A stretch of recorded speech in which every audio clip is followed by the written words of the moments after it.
The topic, if there is such a thing, for today is choosing your own greatness, or being a no-limit person, taking charge of your own life.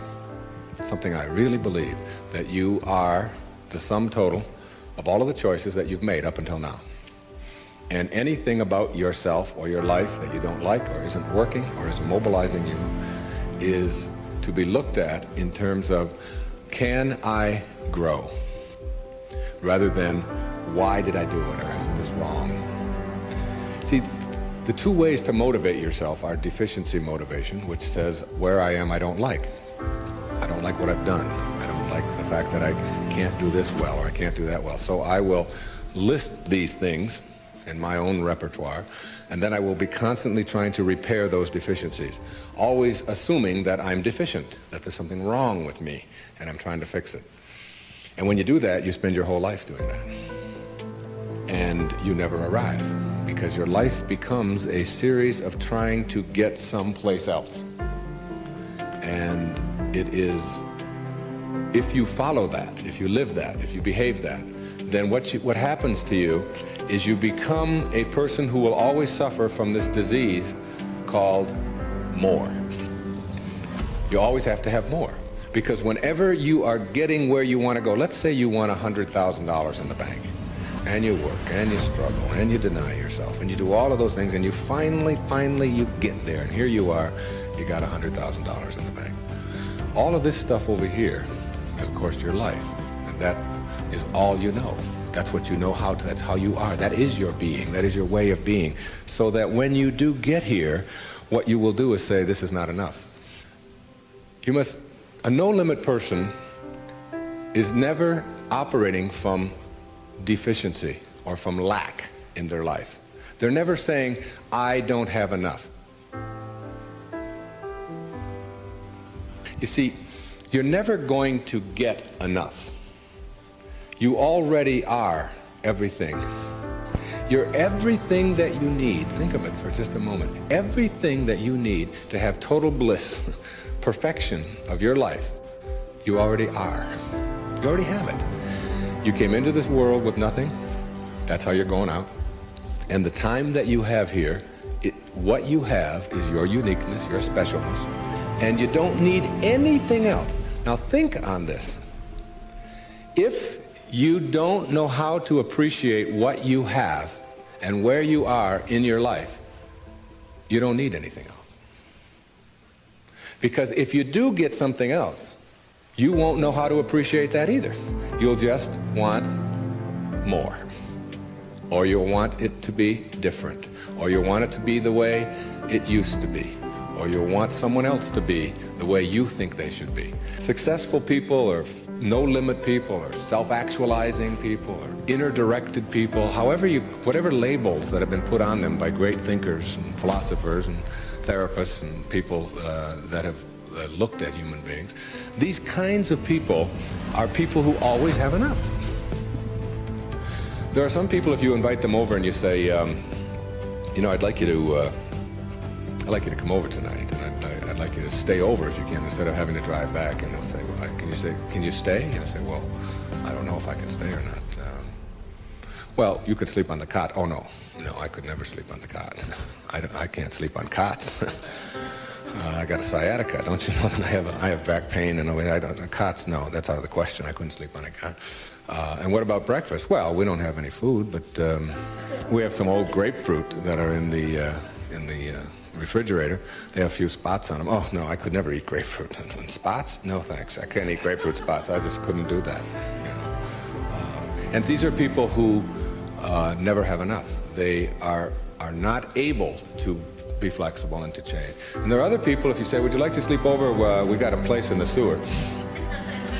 Hey, that'd be great. I can handle that. No problem. I slept there before. It's all right. And all we have is grapefruit. Oh, I love grapefruit. Well, we got spots on them. Oh, I really like grapefruit spots. Those are terrific. I'll go for those. There are some people who can handle anything, not because their circumstances are different. You see, your circumstances have very little to do with your fulfillment in life. Very little. It's how you're approaching your circumstances. It's your attitude towards your circumstances that make all the difference in the world. And taking what you are and accepting it. No limit people are human beings who take what they are and accept it. And don't tell themselves that somehow they're deficient because of anything about themselves. This is a very crucial concept for me and for virtually all of us. It's this idea of taking your life in your own hands and being the kind of person that you choose to be, and understanding that everything that comes your way is an opportunity, is a blessing. And it wasn't until I learned how to celebrate virtually everything that came my way that I was able to transcend it. You see, everything that was given to us by God, whatever that is perfect. No one can deny the mountains are perfect and the rivers are perfect and the birds are perfect and the hippopotamuses are perfect and so on. This is just what was given to us.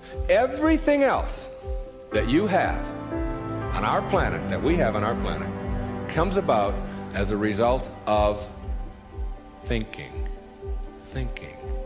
Thought makes it so. All right? This microphone comes about as a result of thinking. Somebody imagines it. Somebody then tells somebody else about it, and it creates it. The dress that you're wearing, this shirt that I'm wearing, the shoes that you have, the stage, these cameras. Everything that you see that wasn't given to us was created by man as a result of the way that we think. So what gets inside of us as a cell comes about as a result of the way that we choose to think in our lives. Very important principle to understand, because once you get a hold of thinking and that it creates everything that you have in your life, you can change and make it as absolutely perfect as you want it to be, because thought makes it so. Creative visualization is what we're talking about here. The imagery or the image that you have of anything in your life is really like mental behavior. It's like going out and practicing. If you go out and practice with a basketball, shooting free throws over and over again, that's physical practice.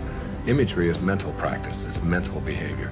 When you have an image that you can succeed at something, when you have an image that you can do it rather than that you can't do it, when you get into your car and you have an image that you're going to find a parking place rather than that there'll be no place to park, so you're not looking for no place to park, you will start acting on the image that you have, very much like you will start acting on the practice that you have when you're shooting baskets or when you're hitting a forehand or working on your soup or anything else that you're doing.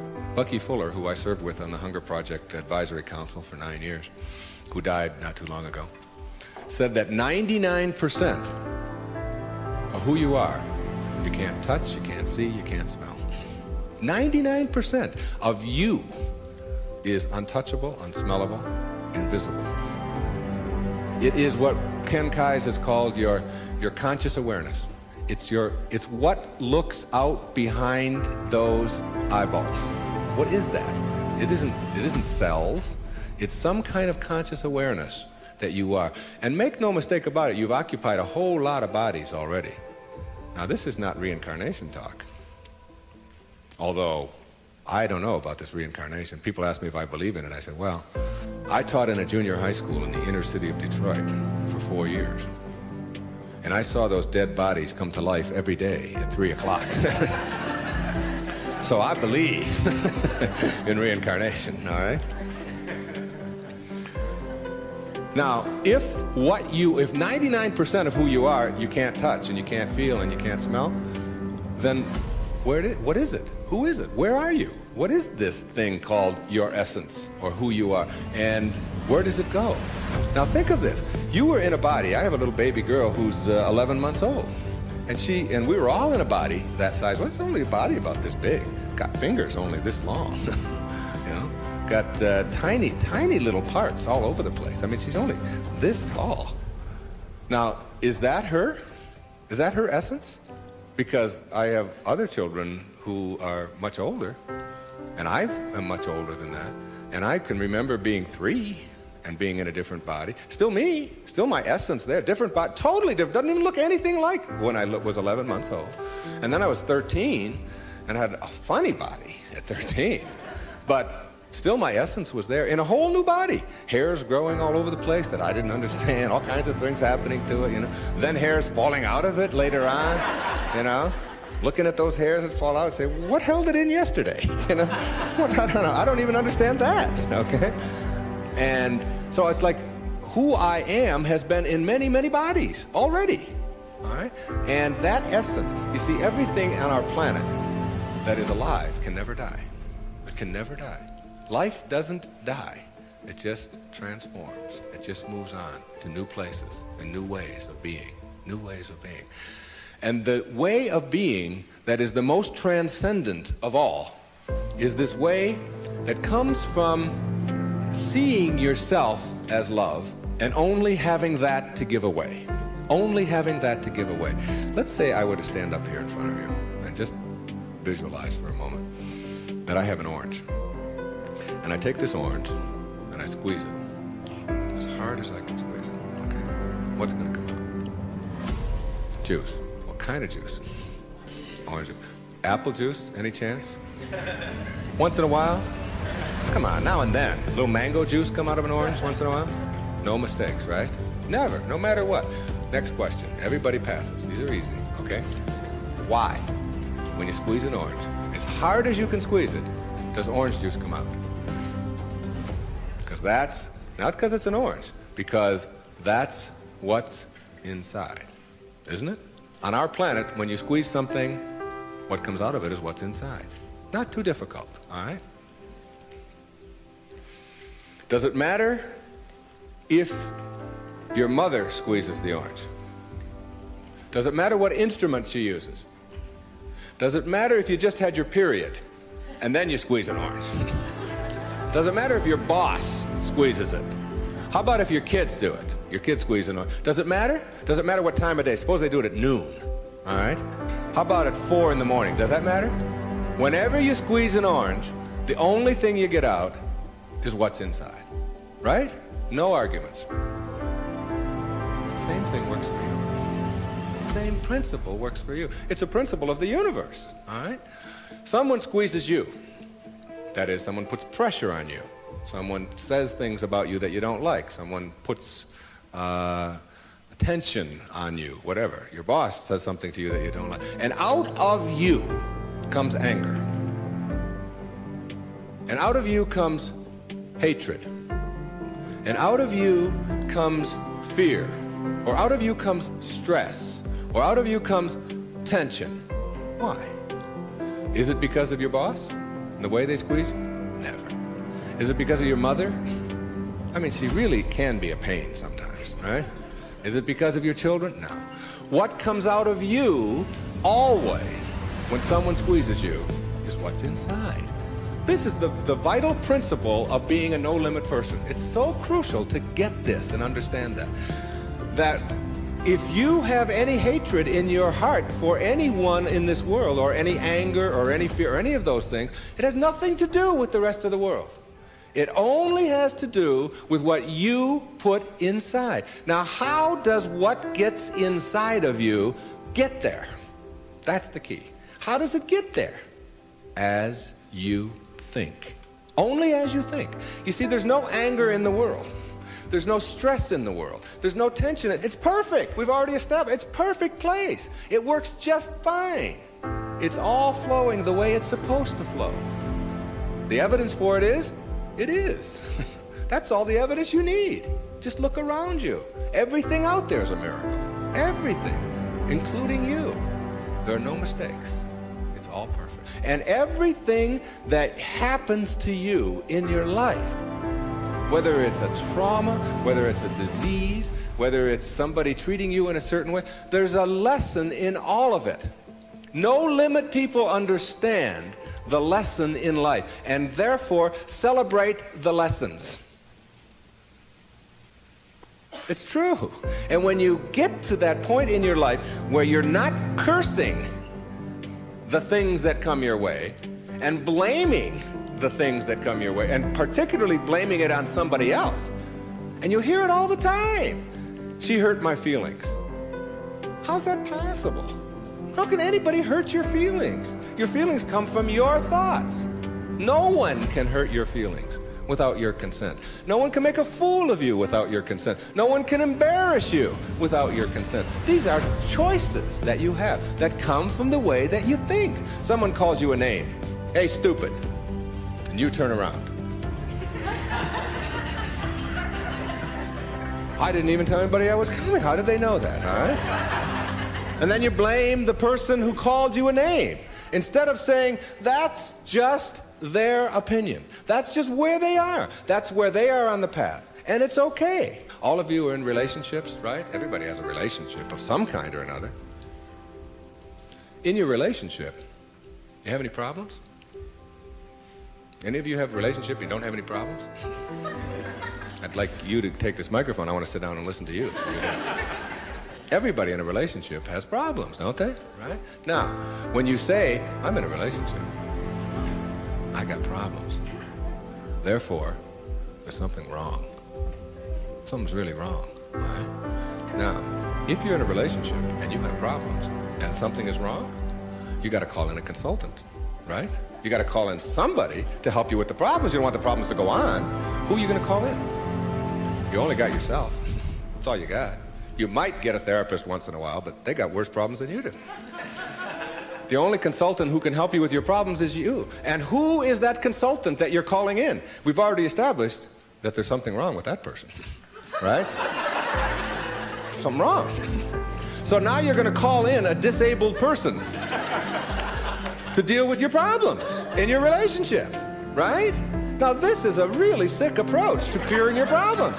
You got somebody who says, we got a problem, you don't talk to me, and I didn't talk to you, and you came home late last week, and this week I called you, and you didn't call, and I was supposed to call you, and then you didn't do it, and how can you do that? Now this is the consultant you're calling. Excuse me, will you come in and help us? I don't know if I can help you or not, I didn't come home. I didn't.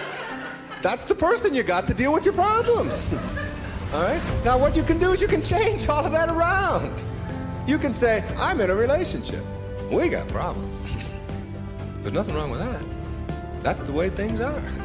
You know, my problem is that you are different than I am. And you think differently than I do. And you behave differently than I do. And you smell different than I do. And you have all of these attitudes over here that I don't have. Nothing wrong with that. That's the way it is. When two people get together in a relationship, you don't have two people becoming one. If you do that, then what you end up with are two half persons. Who wants a half a person in a relationship? You always are single. Even if you're married and and involved in a relationship you're still always single. You're still always you.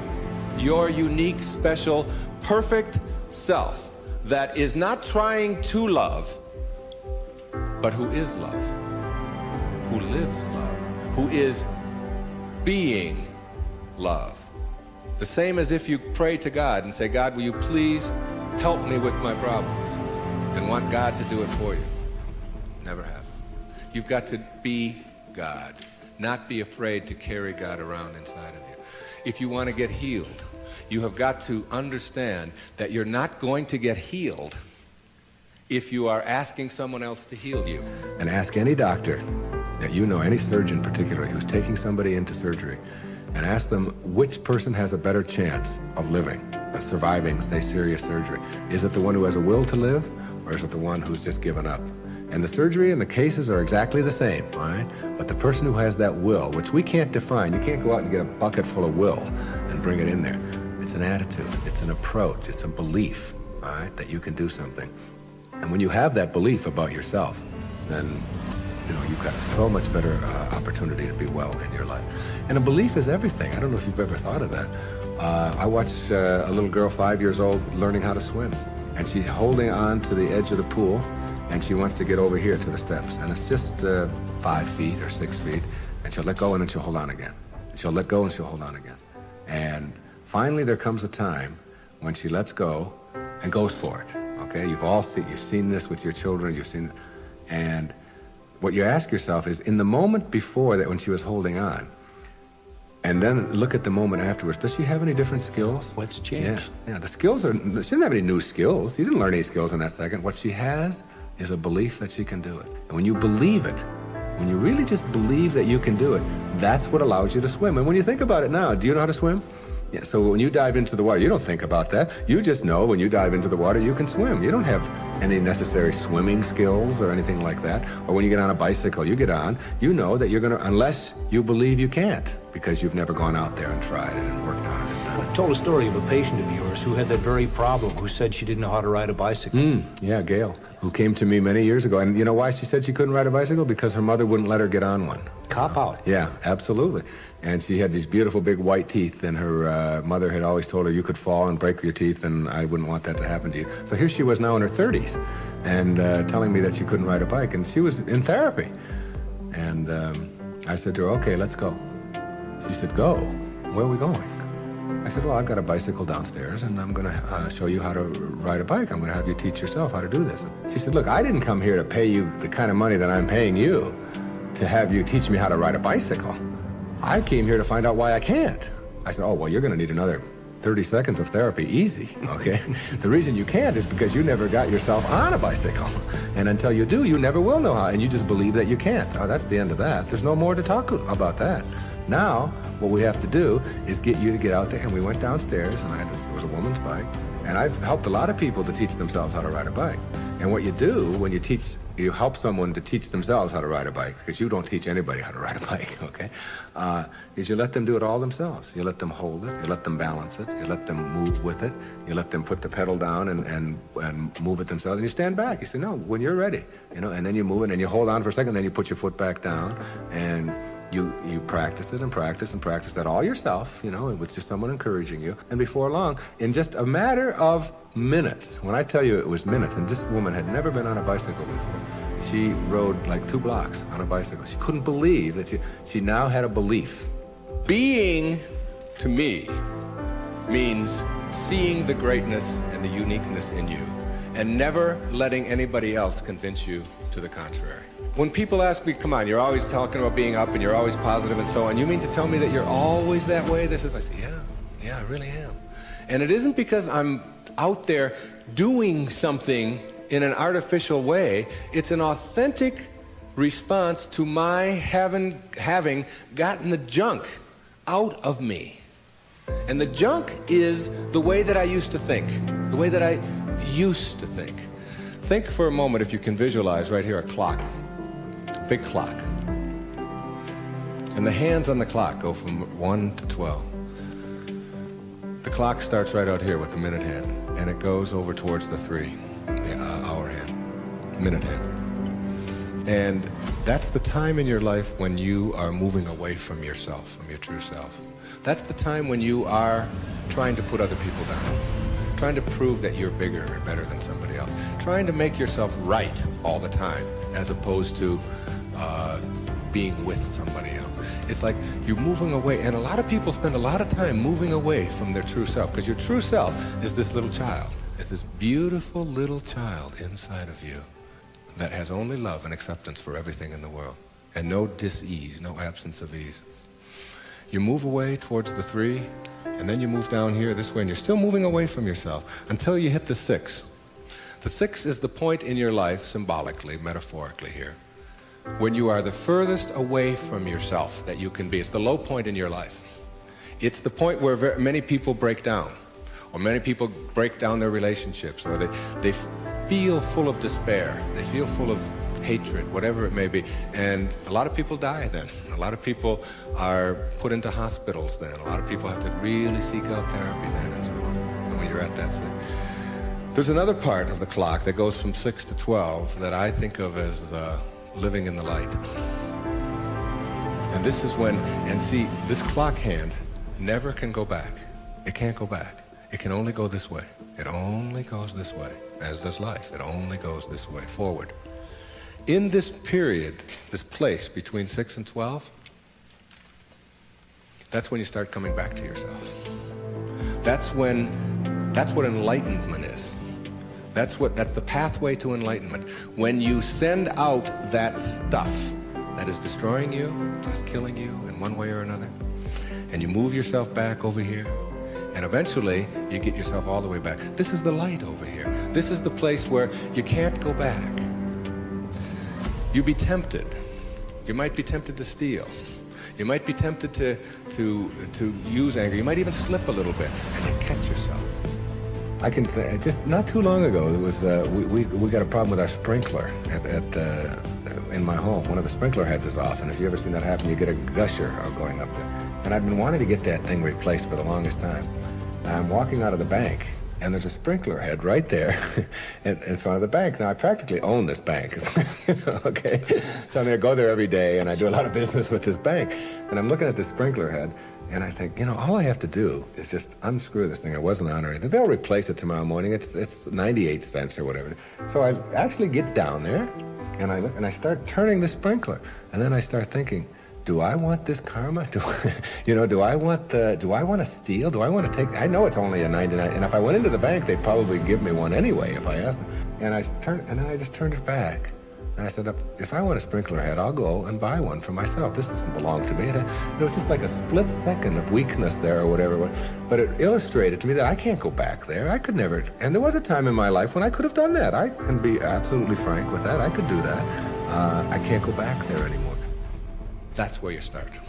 That's the place to start. Because when you get all of that out, when that's all gone, and I mean gone, and it only comes about as a result of the way that you think, so it's just changing around your approach to life, the way that you think in life. When that starts to go away, what you've become filled up with is what your natural self is, which is this loving, accepting, not fighting the universe, but instead living in it.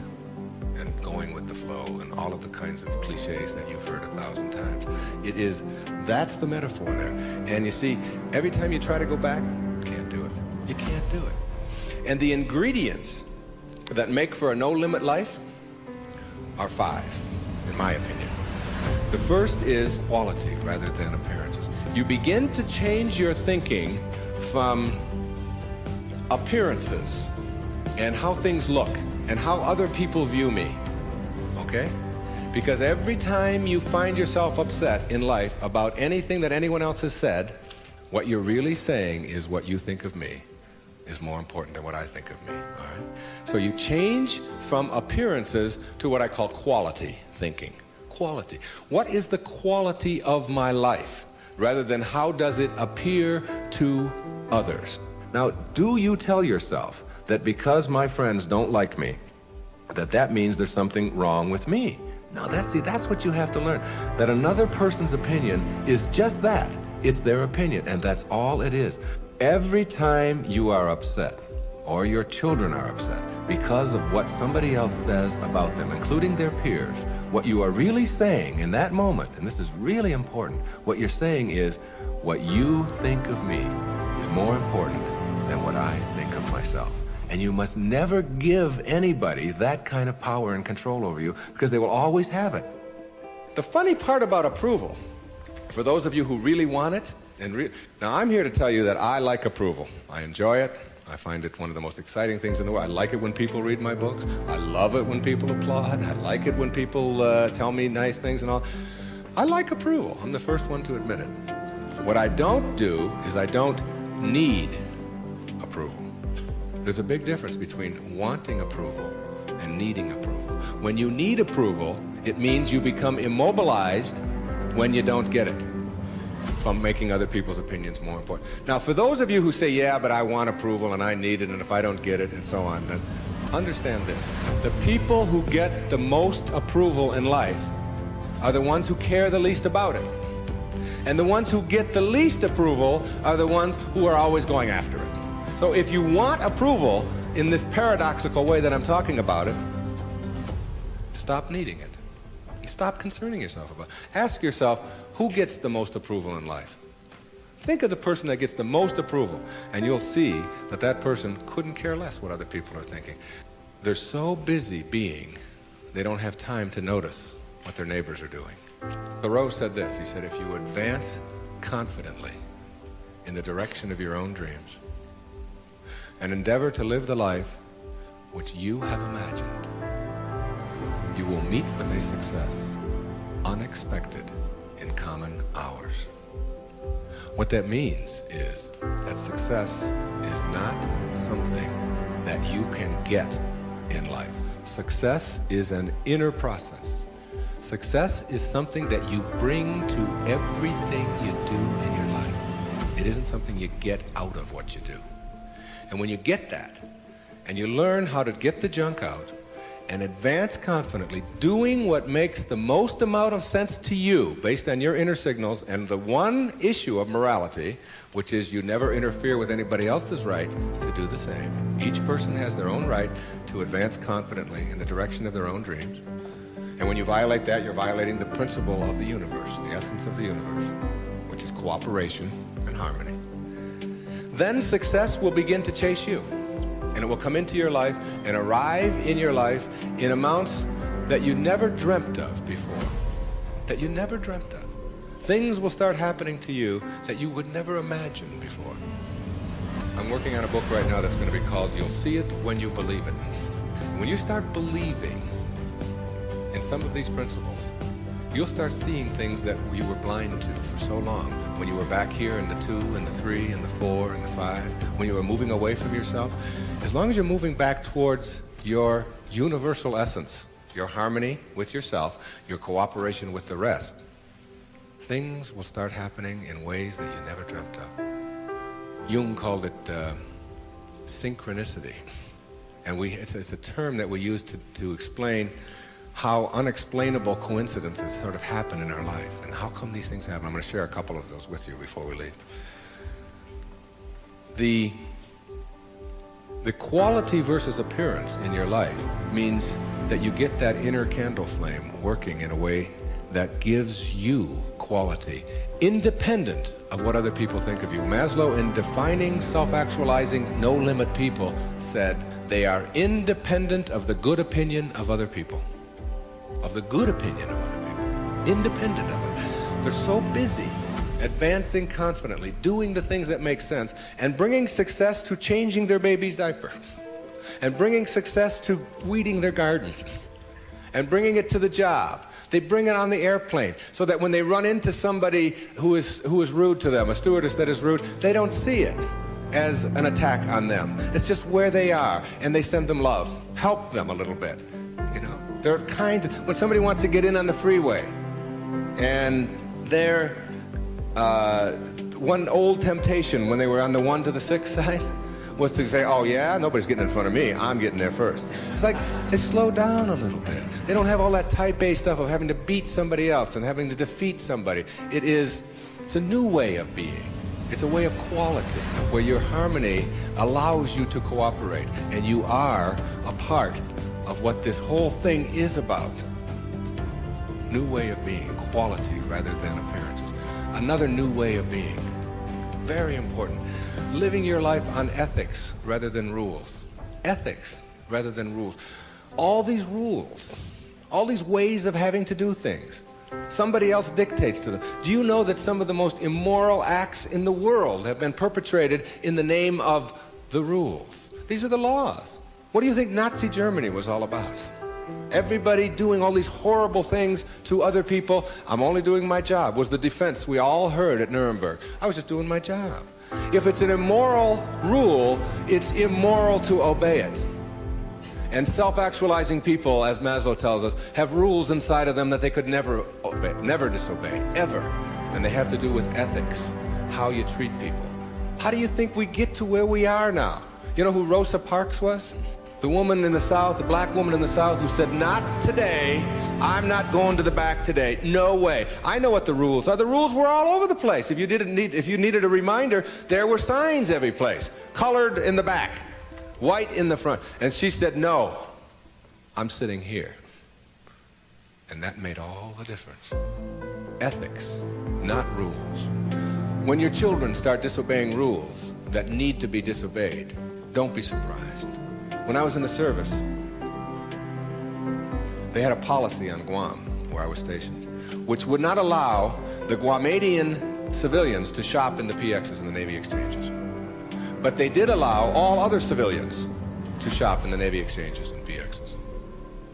But if you were Guamanian, that is, if your skin was dark and your eyes were shaped a little different, then you couldn't.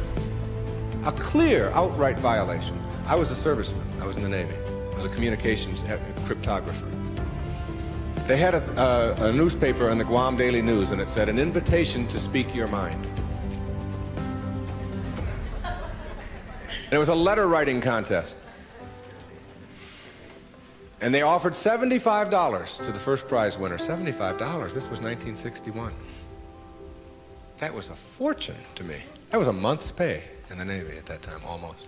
So I entered the contest, and I knew I would win it. I had already written a novel at that time. A whole novel I'd written while I was on Guam. I knew it wasn't going to be a contest. I felt sorry for the other people entering it. I knew I was going to win this. Unfortunately, I didn't realize that when you're in the service and you have an opinion and you don't submit it to the chain of command, that you can be court-martialed for that. So the headlines on next week's Guam Daily News were, "U.S. Sailor Assails Policy of Discrimination." Big, hot stuff, all right? And I was called before a Vice Admiral, Commander, Naval Forces, Marianas Islands, and threatened with a court-martial because I had disobeyed the rules, even though the rule was immoral. There are lots of them like that. And when I went in and they threatened me with a court-martial, I told them this was my battle plan. They didn't have Xerox machines in those days, so I had to get a lot of carbon paper.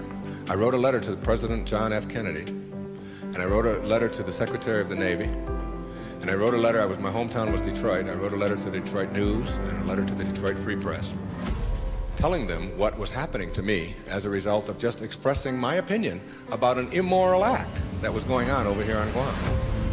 And I showed the Naval Vice Admiral my letters right there. I said, "I've only sent the one to the President and the Secretary of the Navy." These letters go to the newspapers across the country. There was one there to the New York Times as well, and the Los Angeles Times. It was, and I just spread them out before him. I said, "If you court-martial me or punish me in any way for this, then what's going to happen is the world is going to find out about this policy. And I'm prepared. I'm ready. I can handle it." And I was 20 years old at the time, or 21. Not only did I get a blessing from that, because all things come in blessings for you, I got out 90 days early.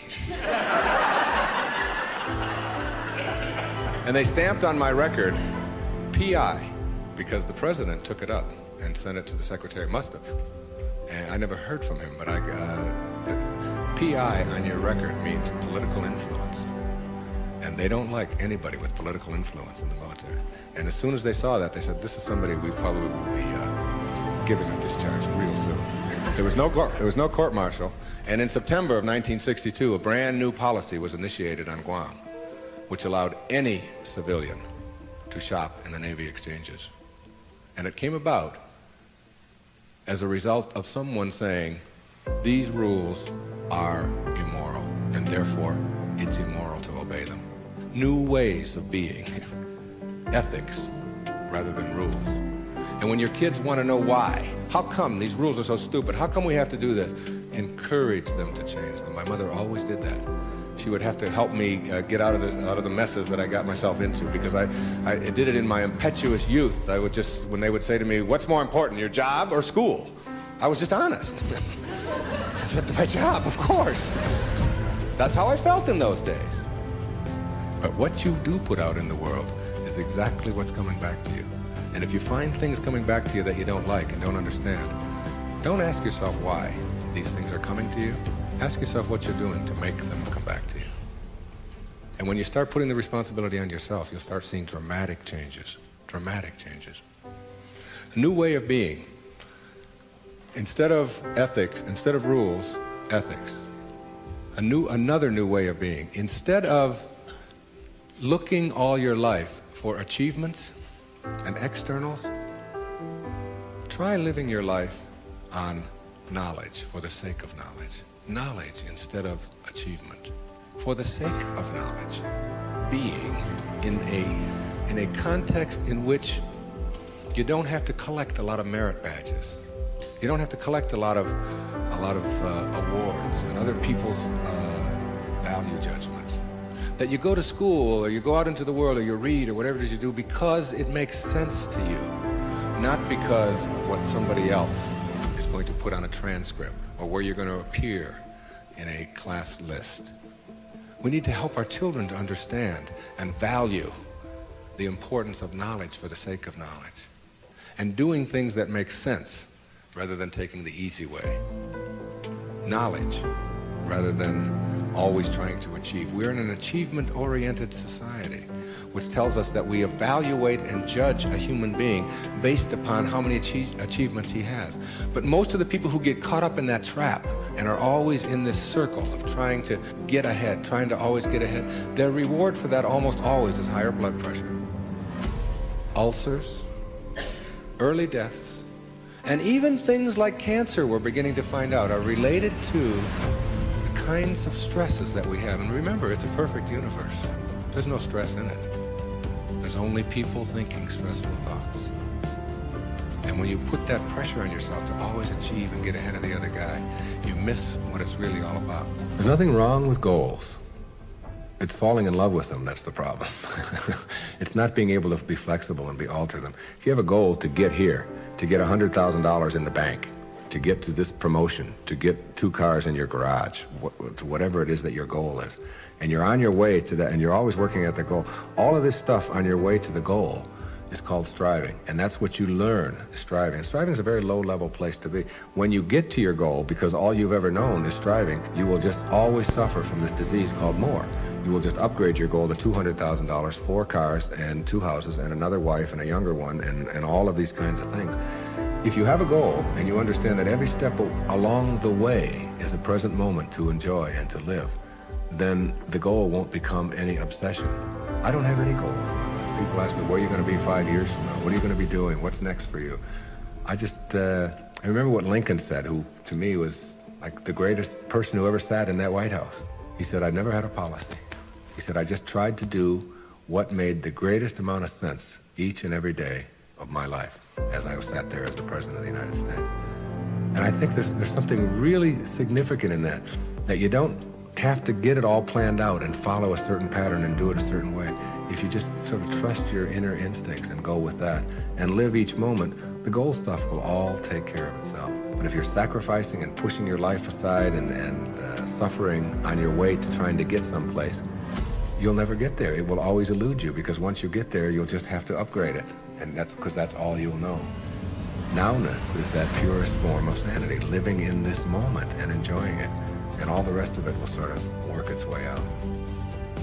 Another new way of being for me is to think of yourself in terms of personal authority rather than being an authoritarian. Personal authority. A person who has authority never needs to dominate anyone else, ever. Dominating doesn't become necessary. In business, you can have authority. The people who have the most authority are the ones who listen the most, and the ones who are the most conscientious about what do other people have to say. A person in a relationship who has to dominate somebody else and has to make the other person submissive shows that they don't have authority, because they're getting their power not from within for themselves, but on the basis of who they can control. And that never lasts. That never lasts. The only thing that lasts is having inner power, if you will. Know thyself. That's what Shakespeare said. Know thyself. The more you know yourself, the more you become honest with yourself, honesty becomes just a way of life. No, I don't think the world necessarily does, but you can't run your world. You can't run your world based upon what the rest of the people in the world want or don't want. To me, honesty is like, it's a karma that goes out into the world. How people treat you in the world is their karma. How you react is yours. And when you react to it with dishonesty, that's what you're putting out into the world, dishonesty. And when you put dishonesty out into the world, that's what's going to come back to you, because what goes out is what comes back. That all, as you sow, so shall you reap. I mean, it's in every great institution that there is in the world, whether it's a religion or a philosophy or whatever. What you put out is what comes back. Whatever you plant is what you're going to get back. And the more that you put out honesty, just because it's what you are, because you are being honesty, you're not trying to be honest, you're just being honesty, then that's what will come back to you on a regular basis. And when it doesn't, you'll just see that as another test for you to pass. And finally, a fifth way of being that is new, for me, it has become a way of life. It's called serenity instead of acquisitions. The more you try to acquire, the more you try to get, the more you try to collect in your life and evaluate yourself on the basis of that, the less serenity you're going to have. More is less. It's almost a secret of the universe. Serenity means inner peace. It means that you can find joy in every moment that you have in your life instead of always looking for it. It means that while you are driving along the countryside, you know, and seeing, instead of saying, oh, I'm on my way to this point, that you can open your eyes and see it with new eyes. See the rolling mountains, see the grass, see the deer, see the sky. You can just stop wherever you are in this second, wherever you are, and just look around you, and you can begin to appreciate just your surroundings and your environment. Then you can begin to appreciate the people that are in your life, and even the ones that are negative and you're having the most difficulty with. You can practice a new way of being with them, which is sending them love, sending them flowers, send them books, send them a tape, send them something, and just see what kind of reaction that you get. Super emotional health is just an attitude. An attitude is everything. I want to summarize these new ways of being and give you the most important ingredient on the path as we leave. I said that it's quality in your life to be focusing on rather than appearances, and it's ethics rather than rules, and it's knowledge rather than achievement all the time, and it's being personally an authority on yourself rather than authoritarian and trying to be dominating someone else or to be dominated, and serenity, which is the name of my little girl, my youngest daughter, Serena, rather than acquisitions and accumulations and trying to prove yourself that way. And when you get that serenity, which comes from the way that you think always, then you will replace all of the other junk that keeps you back here between 6 and 1 on that clock. And once you pass it, once you get past it, you'll never, ever be able to go back. Because the light, living in the light, is a way of being that if you're not there, you don't get it yet. But once you see it, and once it begins to take over your life, you can never go back. That is your purpose. Your purpose isn't to try to be loving. Your purpose is to be love, and only have that to give away. Well, but there's one other ingredient, and it's really crucial. Forgiveness is the vital ingredient on the path of enlightenment. And if you don't know how to do it, then practice sending out love. Take the person or the people that you're having conflict with, any place in your life, send them something. You don't have to even do it physically. Just send them something that comes from inside. And what's inside is how you choose to think. And if you can make that love and do that, and that is to me the test. Not whether you can love someone when they smell good, when they do everything that you're supposed to, but whether you can love someone who has sent you hate or anguish in your life and send it back. You don't have to forget. You don't have to go back, but you got to get it out of you because it is blocking you and holding you back. And when I said you'll see it when you believe it, all my life I had wanted to write fiction, a parable.